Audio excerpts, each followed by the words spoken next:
The morning mist clung to the rolling hills of Madison County like a familiar blanket, wrapping around the weathered fence posts and settling into the valleys between rows of soybeans. Thomas Hartwell stood on his front porch, weathered hands wrapped around a ceramic mug that had seen better decades, steam from his black coffee mixing with the cool September air.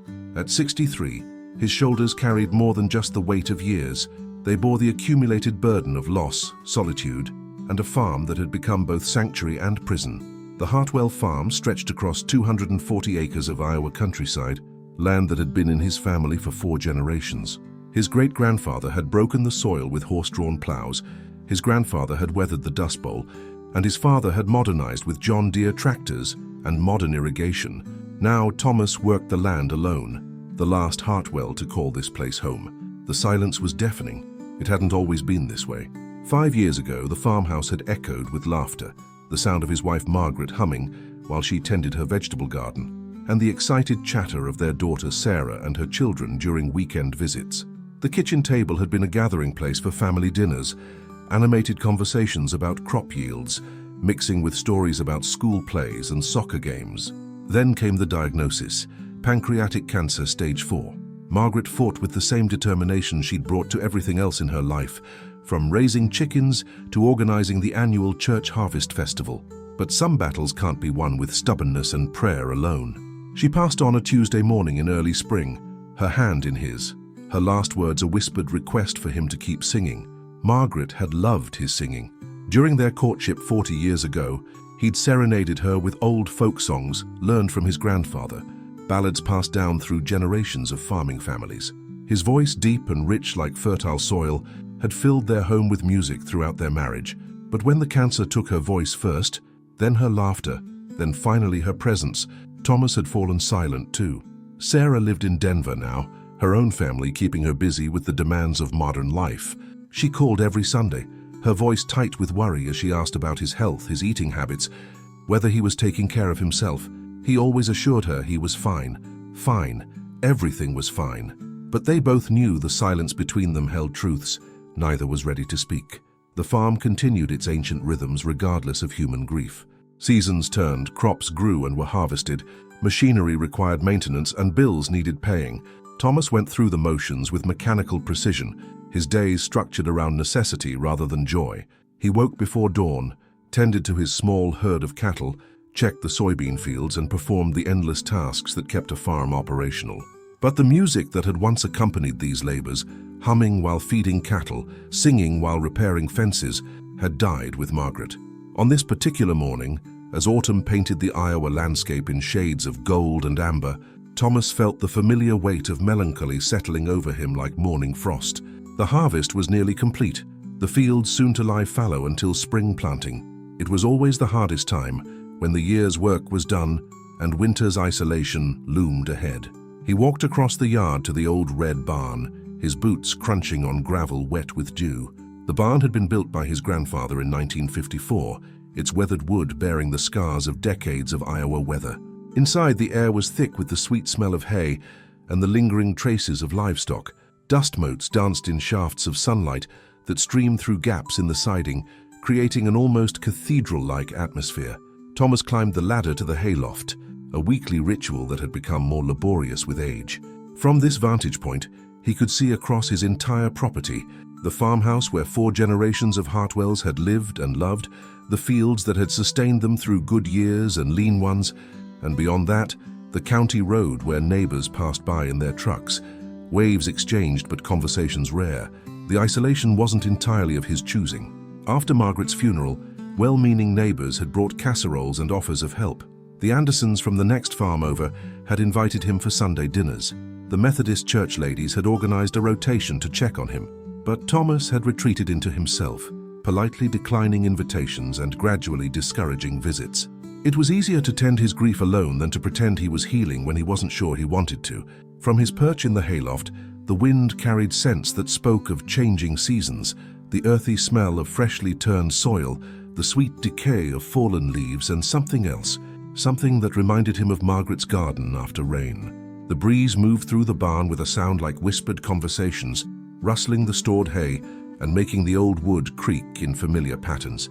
It was in this moment, surrounded by the ghosts of better times and the weight of accumulated silence, that something stirred in Thomas's chest. A memory, perhaps, or maybe just the recognition that he had been holding his breath for 5 years, afraid that if he released it, he might lose the last tangible connection to the life he'd shared with Margaret. The melody came first, unbidden and almost foreign after so long, a tune his grandfather had taught him, something about love and loss and the eternal cycle of seasons. The words followed slowly, rusty from disuse, barely audible at first, as if testing whether the world was ready to hear them again. Thomas Hartwell, alone in his barn on a September morning, began to sing to the wind. The melody that escaped Thomas's lips in the hayloft was "The Water is Wide," an old ballad his grandfather had learned from Scottish immigrants who'd settled in the county generations ago. The words came slowly at first, like water finding its way through a long, dry creek bed. His voice, roughened by years of silence and morning coffee, carried the weight of sorrow but also something else, a tentative hope that surprised even him. "The water is wide, I cannot get o'er, and neither have I wings to fly. Give me a boat that will carry two, and both shall row, my love and I." As Thomas sang, the wind seemed to pause, as if the very air was listening. The melody drifted through the gaps in the barn siding, carried on the September breeze across his soybean fields, over the county road, and into the neighboring properties where life continued its ordinary pace. 3 miles east, at the Madison County Elementary School, music teacher Elena Vasquez was setting up for her 3rd grade chorus practice. Originally from San Antonio, she had moved to Iowa 2 years ago following her husband's job transfer to the Regional Agricultural Extension Office. At 34, Eleanor brought a vibrant energy to the small rural school, introducing children to folk songs from various cultures while respecting the local traditions that had shaped their community. As she arranged sheet music on the piano, a faint melody drifted through the open classroom windows. Eleanor paused, her head tilting slightly as she tried to place the tune. It was familiar, something she'd heard in college during her ethnomusicology courses perhaps, or at one of the folk festivals she'd attended in Texas. The voice was distant but rich, carrying an emotional depth that made her chest tighten with unexpected sympathy. "The water is wide, I cannot get o'er." Elena found herself humming along, her trained ear picking up the subtle variations in the melody that spoke of authentic folk tradition rather than formal musical education. Whoever was singing had learned this song the old way, passed down through generations rather than from sheet music. Meanwhile, Dr. James Okafor was making his rounds at the Madison County Medical Center, 15 miles north of the Hartwell farm. A recent graduate of the University of Iowa's Family Medicine program, he had chosen to practice in rural Iowa, despite lucrative offers from urban hospitals. His parents, Nigerian immigrants who had built successful careers in Chicago, couldn't understand his desire to serve farmers and small-town families, but James felt called to provide healthcare where it was most needed. As he walked between patient rooms, the faint sound of singing seemed to follow him. At first he dismissed it as imagination, the stress of long hours and the emotional weight of caring for an aging rural population. But when he stepped outside to take a brief break, the melody became clearer, carried on the wind that swept across the Iowa countryside. The song touched something deep in his memory. His grandmother, who had lived with them when he was young, used to sing similar ballads while cooking traditional Nigerian dishes, her voice weaving together the musical traditions of 2 continents.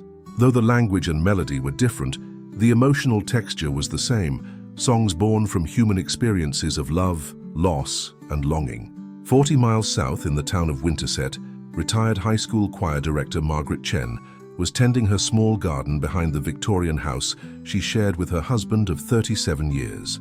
At 68, she had devoted her life to music education, building the Winterset High School Chorus into a program that regularly competed at the state level. Even in retirement, she remained active in the community's musical life, directing the church choir and organizing seasonal concerts. As she pruned her late-blooming roses, a melody seemed to rise from the earth itself, carried on the wind that rustled through the maple trees lining her street. Margaret straightened slowly, her arthritic joints protesting, but her musician's ear fully alert. The song was achingly beautiful, sung with the kind of raw emotion that couldn't be taught, only lived. "Oh, down in the meadows the other day, gathering flowers both fine and gay, gathering flowers both red and blue, I little thought what love can do." She recognized the ballad immediately. "The water is wide, But this version carried variations she'd never heard before, regional inflections that spoke of deep roots in Iowa soil. Margaret found herself moving toward her fence, as if drawn by an invisible thread connecting her to the distant singer. The song seemed to have a life of its own, touching hearts across Madison County in ways that defied explanation. At the local coffee shop in Winterset, customers paused mid-conversation, their heads turning toward the windows. At the county courthouse, clerks looked up from their paperwork, sensing something they couldn't quite name. Even the cattle in neighboring fields seemed to lift their heads, ears turning toward the source of the melody. Back in his barn, Thomas was unaware of the effect his singing was having across the county. For the first time in 5 years, he was simply being present in the moment, allowing grief and memory to flow through him without resistance. The song connected him to his grandfather, to Margaret, to generations of farmers who had found solace in music when words failed. As the final notes faded into the afternoon air, Thomas felt something shift inside his chest. It wasn't healing. That would take time, but it was movement, the first crack in the wall of silence he'd built around his heart. He climbed down from the hayloft with movements that seemed lighter somehow, as if the song had lifted some invisible burden from his shoulders. That evening, Thomas went through his usual routine, checking on the cattle, reviewing weather forecasts for the next day's work, eating a simple dinner while watching the local news. But something was different. The house felt less empty, as if the music had filled spaces that had been hollow for too long. As he prepared for bed, Thomas found himself humming softly, the melody returning like a faithful companion. Outside his bedroom window, the Iowa wind continued its eternal dance across the fields, carrying secrets and stories between neighbors who had no idea they were already connected by the threads of a shared song. He fell asleep more peacefully than he had in months, unaware that across Madison County, others were also dreaming of distant melodies and the mysterious power of music to bridge the spaces between solitary hearts. Thomas woke before dawn, as was his habit, but something felt different about this particular Thursday morning. The September air carried a crispness that spoke of autumn's steady advance, and the pre-dawn sky showed the first hints of the gold and orange sunrise that would soon paint the Iowa countryside. As he pulled on his work boots and prepared for the day's tasks, he found himself humming softly, the same melody that had emerged from him the day before in the barn. The morning routine proceeded as usual. Coffee first, strong and black, then a walk around the property to check on the cattle and assess any overnight damage from wind or weather. But as Thomas stepped onto his front porch, mug in hand, he noticed something unusual. A small beat-up Honda Civic was parked along the county road at the edge of his property, its driver sitting behind the wheel, seemingly waiting for something. Thomas squinted through the morning mist, his farmer's instincts alert to anything unusual in his predictable world. The car had been there when he'd first looked out the kitchen window, and now, 20 minutes later, it hadn't moved. Rural Iowa bred a particular kind of caution. Neighbors looked out for each other, but strangers required careful observation. As he watched, the car door opened, and a young black man emerged, wearing scrubs under a light jacket. He stood by his vehicle for a moment, looking across the fields with an expression Thomas couldn't quite read from this distance. The man appeared to be listening for something, his head tilted slightly toward the wind. Dr. James Okafor had driven out to Madison County's rural roads before his shift at the medical center, following an impulse he couldn't fully explain. The melody from the previous day had haunted his dreams, weaving through memories of his grandmother's lullabies and creating a restlessness he hadn't been able to shake. He'd found himself thinking about the emotional power of that distant voice, the way it had carried such profound grief and yet something else, a tentative reaching toward hope. James had grown up understanding the healing power of music. His grandmother had sung to him during childhood illnesses, her voice carrying traditional Nigerian melodies that seemed to ease pain in ways that medicine couldn't touch. As a doctor, he'd witnessed the therapeutic effects of music therapy in hospitals, but this was different. This was one human voice, raw and unfiltered, speaking directly to something universal in the human experience. Now, standing beside his car in the early morning quiet, James found himself hoping to hear that voice again. He felt slightly foolish, a trained physician chasing phantom melodies across Iowa farmland, but the pull was undeniable. From his porch, Thomas watched the young man with growing curiosity. The stranger's posture suggested he was searching for something, and there was a quality of respectful attention in his bearing that eased Thomas's initial wariness. After several minutes of observation, Thomas made a decision that surprised him. He set down his coffee mug and began walking toward the road. James saw the older man approaching and felt a moment of embarrassment. How could he explain his presence here? That he'd been drawn by a song he'd heard on the wind? That he was a doctor who'd become obsessed with finding a voice that had touched something deep in his soul? But as the farmer drew closer, James noticed something in his weathered face, a quality of recent grief that was achingly familiar from his work with patients and their families. "Morning," Thomas called out as he reached the fence line between his property and the road. His voice carried the cautious politeness of rural people meeting strangers. "Good morning, sir," James replied, his professional demeanor automatically engaging. "I'm Dr. Okafor from the medical center. I heard singing yesterday, coming from this direction. It was a beautiful old song and He trailed off, realizing how strange his explanation sounded. Thomas felt a flush of surprise and something that might have been embarrassment. "That would have been me," he admitted after a moment. "Been a while since I sang anything, probably sounded pretty rusty." James shook his head emphatically. "No, sir. It was beautiful, really beautiful. It reminded me of my grandmother. She used to sing when I was young. Your voice, it carried something special." Before Thomas could respond, another vehicle appeared on the county road, a small SUV that slowed as it approached the two men. Through the windshield, they could see a middle-aged Latina woman peering out with obvious curiosity. Elena Vasquez had also been unable to shake the memory of yesterday's distant melody. As a music teacher, she was accustomed to analyzing and categorizing the songs she heard, but this one had defied easy classification. The emotional authenticity of the performance had stayed with her through an entire day of teaching third graders, following her home and into her dreams. She'd found herself taking a detour on her way to school this morning, driving the rural roads she thought the sound might have traveled from.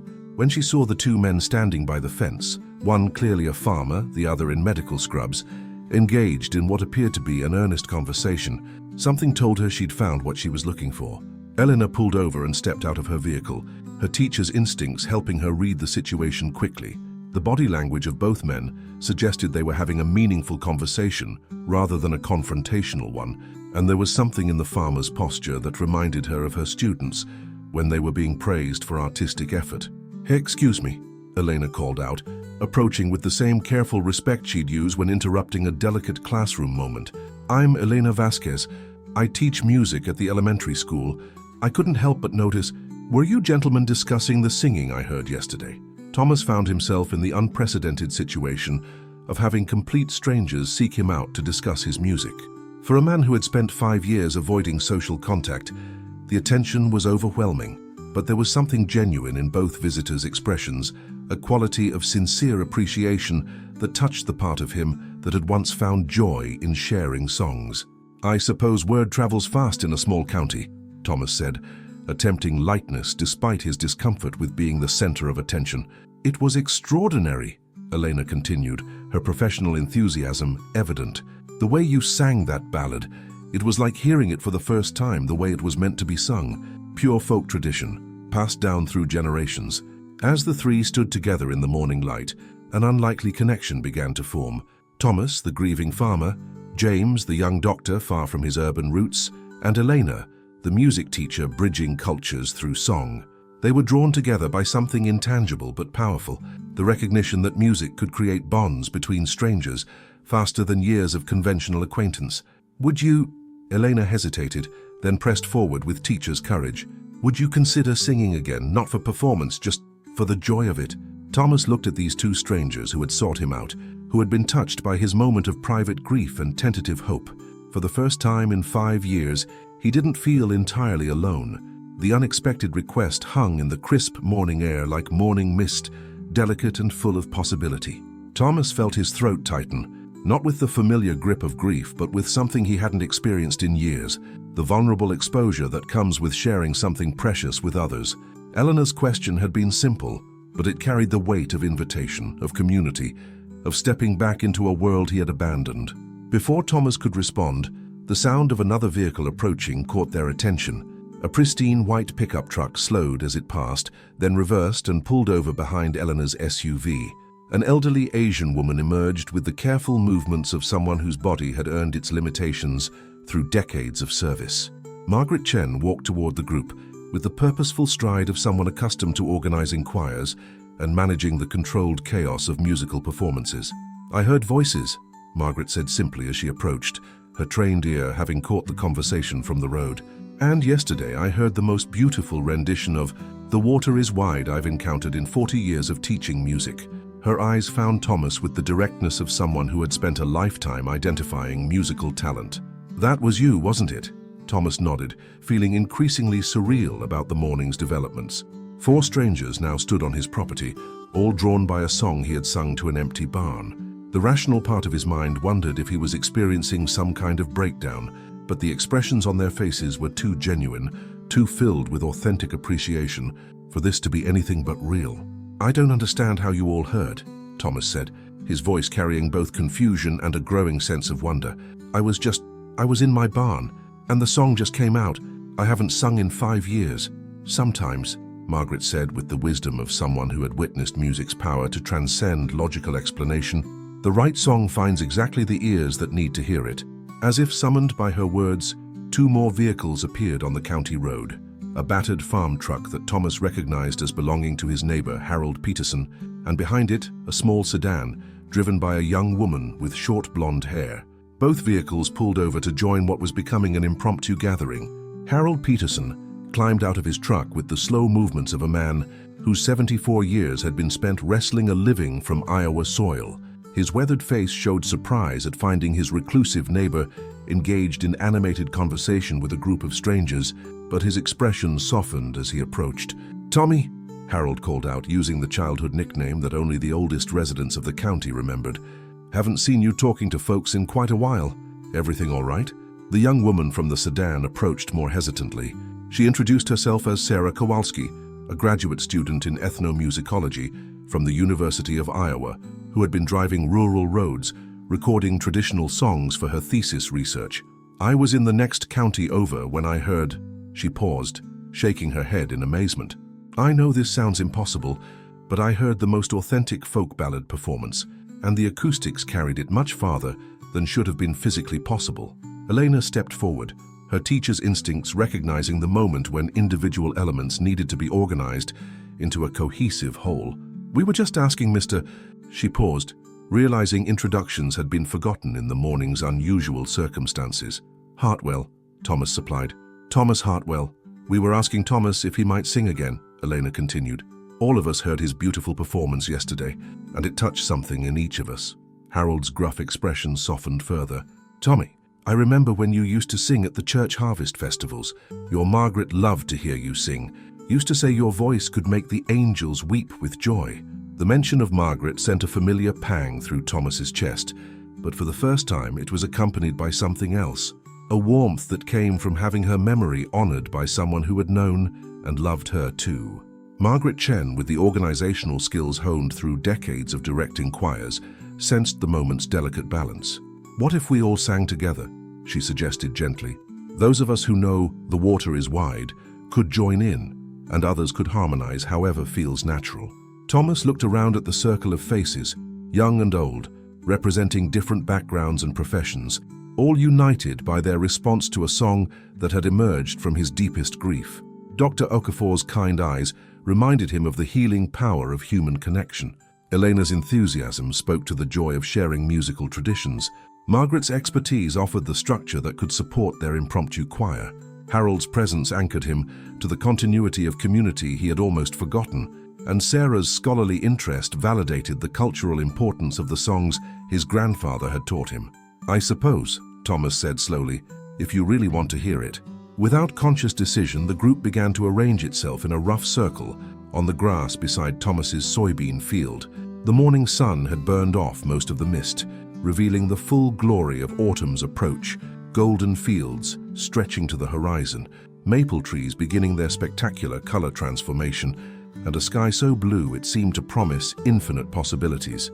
Thomas began softly, his voice tentative at first but growing stronger, as muscle memory and emotion combined to resurrect the song that had lived in his family for generations.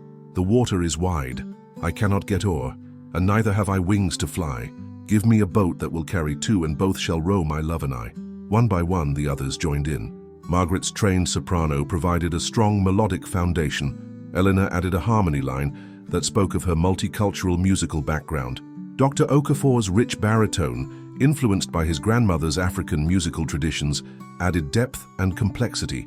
Harold's weathered voice carried the authentic roughness of someone who had sung this song around campfires and at community gatherings for decades. Even Sarah, initially documenting the moment on her phone, eventually set the device aside and added her own voice to the growing chorus. The song took on a life of its own, verses flowing into variations none of them had planned. Each voice brought its own story, its own interpretation, its own emotional truth to the ancient ballad. The harmony wasn't perfect in a technical sense, but it was perfect in every way that mattered. Human voices joining together in recognition of shared experience, shared hope, and shared need for connection. As the final notes faded into the Iowa morning, carried away by the same wind that had brought them all together, Thomas felt something shift fundamentally in his understanding of himself and his place in the world. The song had created something he thought he had lost forever: community, purpose, and the recognition that even in his deepest isolation, he had not been truly alone. Margaret Chen wiped tears from her eyes. "That," she said with the authority of someone who had directed thousands of performances, "was absolutely magical."